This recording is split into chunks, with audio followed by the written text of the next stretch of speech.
আপনার ভিডিও যেমনই হোক না কেন আপনি সবসময় সঠিক টাইমে ভিডিও ছাড়বেন। ফটো বা যদি কোনো লেখা ছাড়েন সঠিক টাইমে ছাড়তে হবে। 3বার ছাড়েন, 4বার ছাড়েন, যতবারই ছাড়েন, তবে সবসময় এক টাইমে ছাড়তে হবে। ঠিক আছে? ভিডিও কোয়ালিটি আপনার ভালো হোক খারাপ হোক সমস্যা নেই, তবে টাইম মতন ভিডিও ছাড়তে হবে। সবাইকে সাপোর্ট করতে হবে, সবসময় অ্যাক্টিভ থাকতে হবে, সবাইকে সাপোর্ট করতে হবে, তাইলে আপনি সাপোর্ট পাবেন। যদি আপনি মনে করেন যে আপনি ভিডিও সাইরা বাইর হয়ে যাবেন, তাইলে আপনার ভিডিওতে ভিউ হবে না, আপনার ভিডিওতে লাইক কমেন্ট আসবে না।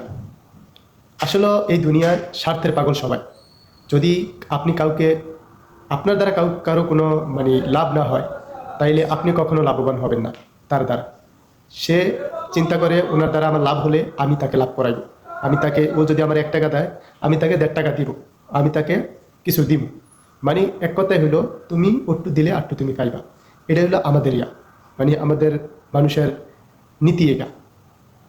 তো যাই হোক, আমি কখনো ভিডিও বানাই না, বড় ভিডিও লং ভিডিও বানাই না। কী নিয়ে ভিডিও বানাবো জানি না, আসলে সবাই জ্ঞানী।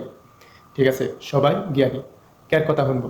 ছোট হোক বড় হোক সবাই জ্ঞান দেয়, এমনি করেন অমনি করেন হেমনি করেন।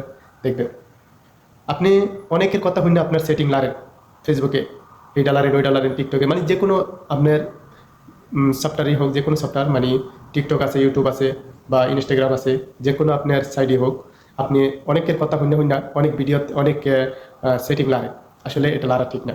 আমরা এই সেটিংটি লারি দেখাই আমাদের আইডিতে সমস্যা হয়।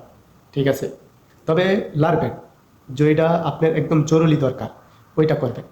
ঠিক আছে, এছাড়া কিছু করার দরকার নেই। আপনি টাইম মতন ভিডিও ছাড়েন, টাইম মতন আপনি সবসময় মনে করেন ভিডিও ছাড়বেন, সবাইকে সাপোর্ট করবেন, সবার সঙ্গে থাকবেন, ইনশাল্লাহ আপনার আইডি উঠা যাবে কনফার্ম। ঠিক আছে, আমি মনে করেন অনেক দিন ধরে কাজ করি। ঠিক আছে, আমি এই মনে করেন থাকি না। ঠিক আছে, আমার আইডিতে অনেক সমস্যা। আমি এই অনেকের কথা শুনি না, আইডি এদিক ওদিক করছি, আইডি সেটিং মিটিং পাল্টাইছি, এই জন্য আমার আইডিতেই সমস্যা। যদি আপনি কারো কথা শুনে কোনো সেটিং লারেন তাইলেই সমস্যা। আমার মতন সমস্যায় কেউ পড়েন না, এটাই আমি সবাইকে বলবো। সবাই ভালো থাকবেন। সালামু আলাইকুম।